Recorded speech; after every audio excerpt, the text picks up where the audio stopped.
Naku, may hawak pa namang martilyo si Senator Marcoleta. Uminit ang ulo niya nang hindi masagot ng maayos yung isa sa top contractors dyan ng flood control project, ay hindi niya maipaliwanag ng maayos yung mga katanungan ni Senador Marcoleta. Bandang uli, inangat yung martilyo niya.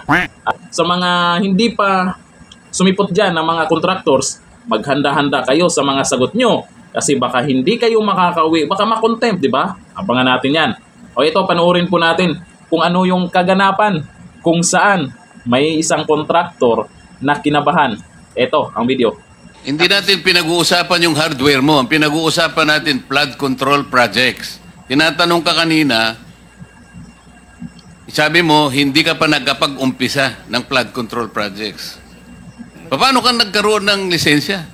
Paano ka naging quadruple A? At lalong mahalaga, paano ka nasama sa 15?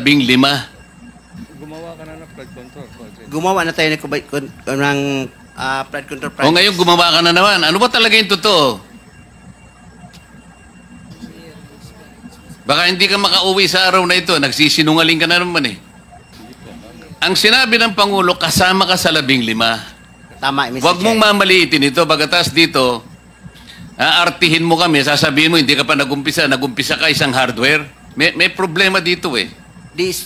Ano na yan, history lang yung sinasabi ko, Mr. Chair. Ano na yung totoo? Yung totoo, may lisensya na tayo na quadruple A ngayon. O ngayon nga, ngayon meron ka ng quadruple. Yes, Mr. Chair. O, ilang project ang na-execute mo na? Marami na eh. O kanina sinabi mo, hindi ka pa nakapag-umpisa eh. Meron akong hawak na martilyo rito, sinasabi ko sa'yo. Ayusin kasi yung paliwanag. May hawak pa namang martilyo itong si Senador Marcoleta. Inangat na niya. Hindi naman yun, ano niya dun sa contractors. Malamang, pang-contempt niya yun.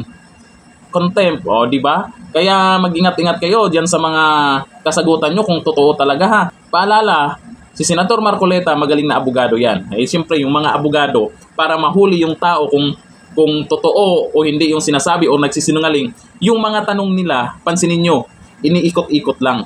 Parang inuulit lang, pero sa ibang paraan. Kaya yung sagot nyo, baliktad-baliktad na. Kaya mabubuking talaga kayo pag nagsisinungaling at hindi alam kung ano yung nangyayari. Talagang siya ba yung kontraktor talaga?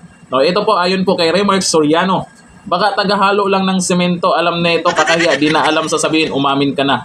Kasi, baka kinabahan lang. At saka Bisaya daw yan. Kinabahan lang. Sabi ni Remy Castillo, ayan na, umpisa na ng kanyang trabaho, Senador Marcoleta. Lalabas talaga ang totoo dyan pag siya ang gagawa ng pag-iimbestiga at malalaman kung sino-sinong mga kongresista ang sangkot sa korupsyon ng flood control funds. Na kung umpisa pa lang, napakagandang panuorin. At mayroon ng unti-unting lumalabas na mga pangalan, mga kontraktor, sa mga susunod na investigasyon dyan, malamang may congressman ang mababanggit dyan. May nabanggit na Leyte ha. Sabi ni Dante Gionson, may amo na congressman yan. Naku, may amo daw na congressman. Sabi ni Ian's Journey, magaling talaga manghuli ito si Senador Marcoleta, galing. Kaya nga, ibinigay talaga sa kanya yung Blue Ribbon Committee. Kasi nung sa kamara pa siya, nakikita naman natin yung galing niya, yung tapang niya. Maraming magagaling dyan, pero hindi natin alam. Baka tumatanggap ng ganyan. Itong si Marcoleta, nakikita natin, merong paninindigan. Kaya yung mga magna dyan, nako, no choice kayo. Kung hindi, humarap dyan sa Blue Ribbon Committee at ipagtanggol nyo yung mga sarili nyo.